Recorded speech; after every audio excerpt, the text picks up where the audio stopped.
Con la muerte de Canalejas acaba también la esperanza de regeneración del sistema político vigente en ese momento.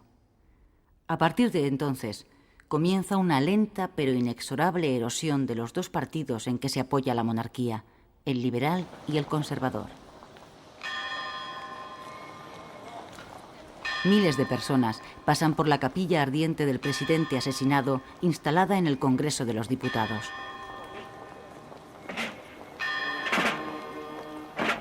Alfonso XIII preside el entierro, al que acude una gran multitud.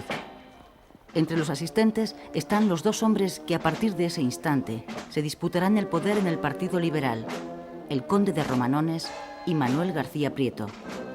También acude al sepelio Eduardo Dato, futuro líder del Partido Conservador.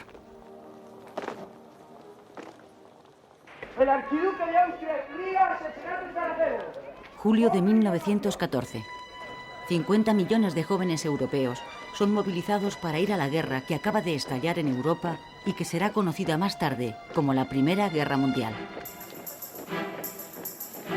En España es Eduardo Dato quien preside en esos momentos el gobierno.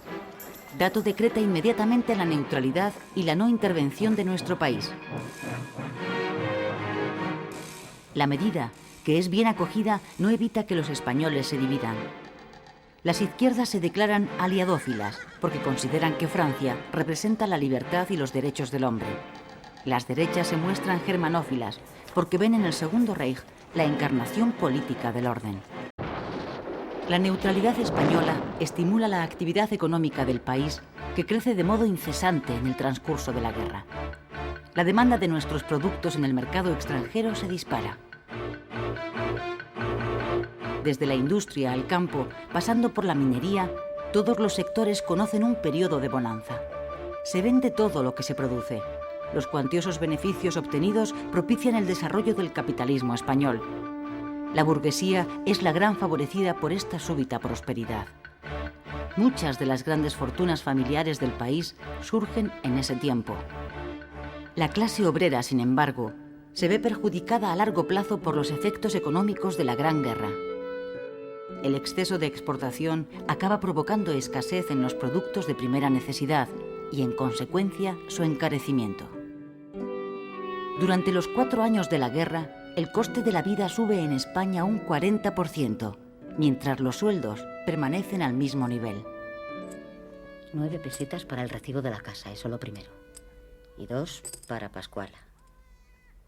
5 para la sociedad.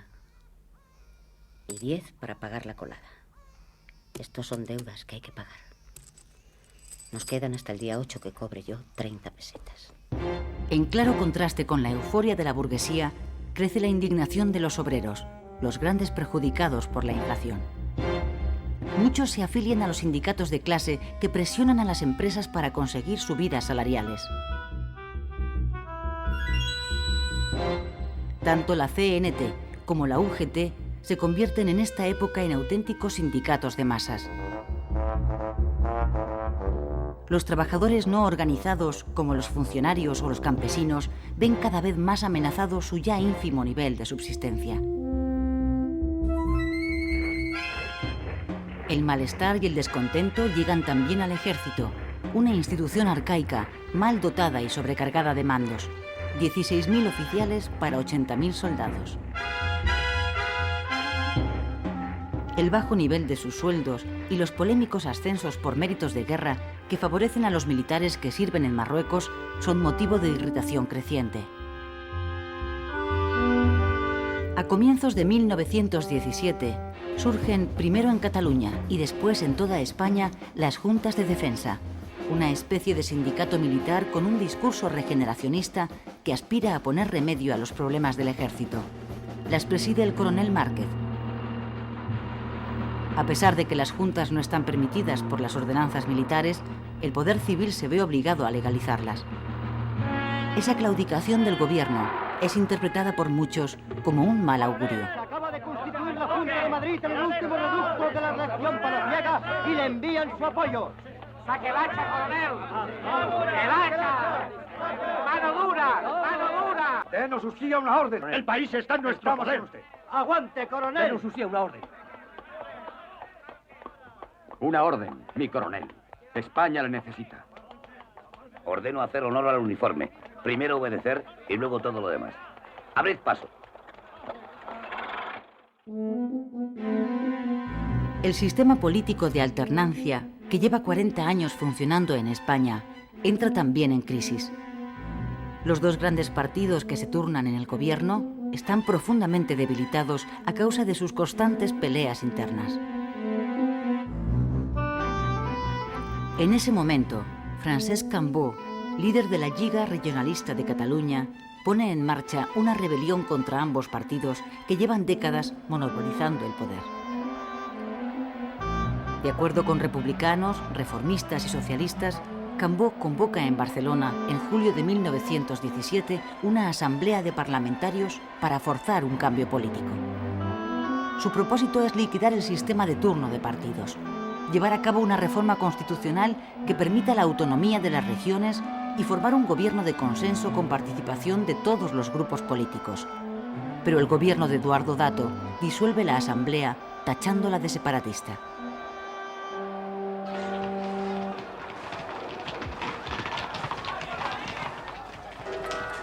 Agosto de 1917.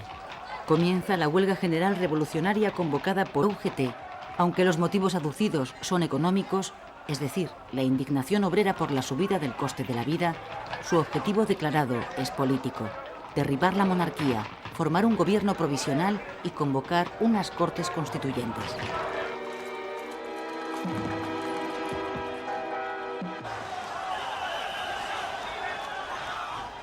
La huelga se extiende rápidamente por todos los centros industriales del país, pero en contra de lo esperado por los huelguistas, que confiaban en la colaboración o al menos la abstención del ejército a través de sus juntas militares, este acata la orden del gobierno y aplasta la insurrección.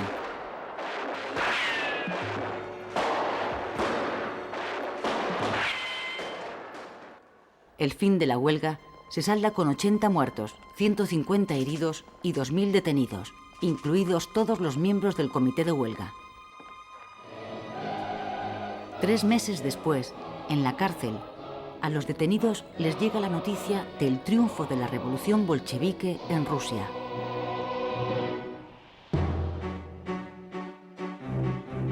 Una profunda crisis política se instala en España. Los gobiernos se suceden porque no duran más de 5 meses como media.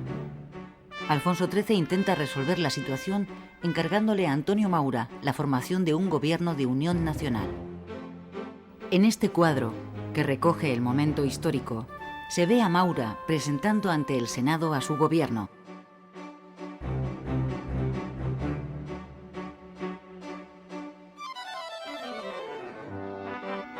Pero como recoge esta caricatura animada, también este gobierno dura poco. Se rompe a los 9 meses, coincidiendo con el final de la Guerra Mundial. Después, continúa la sucesión de gobiernos débiles, breves y sin apoyos. El sistema político de la monarquía se está hundiendo.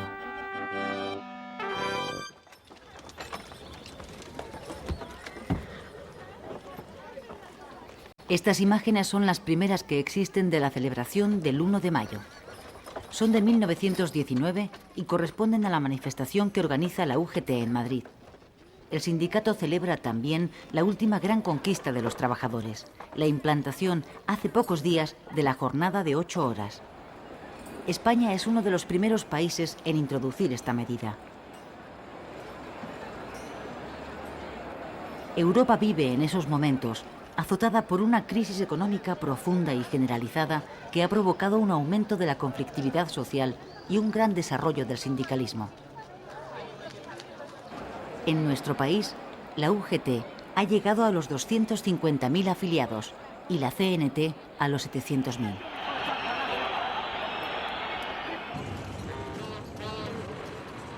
Antes de acabar la década, en 1919, comienza en Barcelona, promovida por la CNT, la que va a ser la huelga más emblemática de esta época, la de la empresa eléctrica La Canadiense. La huelga, que se prolonga más de un mes, deja Barcelona a oscuras y se acaba extendiendo a otras empresas de la ciudad.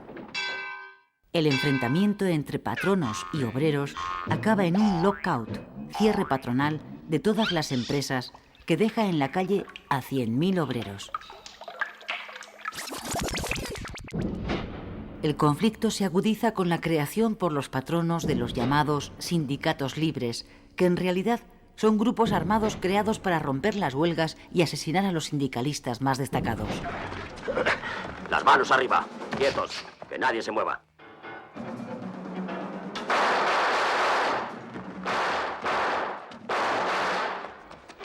Los anarquistas, para defenderse, crean a su vez sus propias bandas de pistoleros.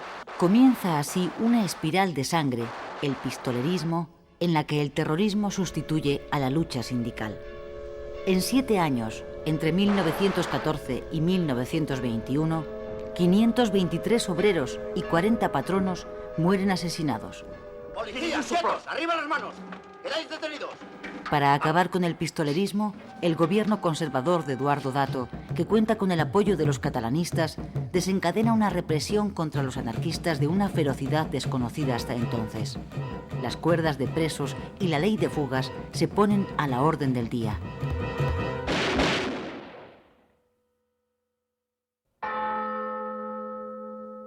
Marzo de 1921. El presidente del gobierno, Eduardo Dato, es asesinado por 3 anarquistas. El líder conservador se convierte en víctima de la política que su propio gobierno está aplicando en Cataluña. Con la llegada de los años 20, el problema con Marruecos aparece de nuevo en la vida de nuestro país. El ejército español destacado allí está mandado por el general Silvestre y cuenta con 80.000 hombres. Las operaciones militares que se realizan pretenden hacer efectivo el dominio español sobre el protectorado del norte de Marruecos. En el Rif, la zona oriental del protectorado, las tropas españolas han de enfrentarse a las tribus bereberes mandadas por Abdelkrim. El 16 de julio de 1921, los rifeños atacan masivamente y cercan a los soldados españoles destacados en Anual. 5 días después, el general Silvestre ordena la retirada hacia Melilla, pero la retirada acaba convirtiéndose en una desbandada. Se produce una persecución de 140 kilómetros en la que las fortificaciones construidas por los españoles en los últimos 10 años caen una detrás de otra como fichas de dominó.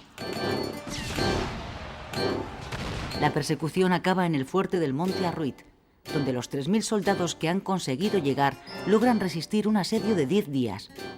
Finalmente, los rifeños toman el lugar y pasan a cuchillo a 2.300 soldados. Los demás son hechos prisioneros.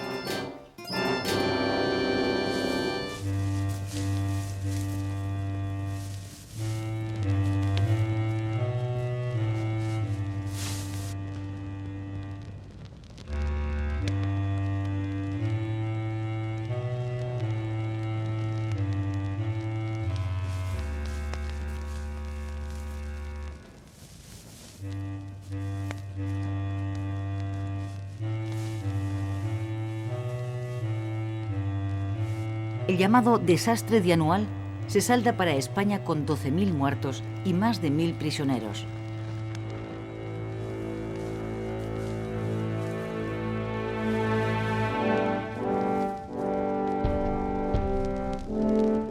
En España, la noticia del desastre provoca en la calle manifestaciones de protesta por parte de republicanos, liberales y socialistas. Los diputados de estos partidos exigen en el Parlamento el abandono de Marruecos. Además de al ejército, hacen al rey responsable del desastre. El ejército vuelve a estar en el punto de mira de la sociedad española.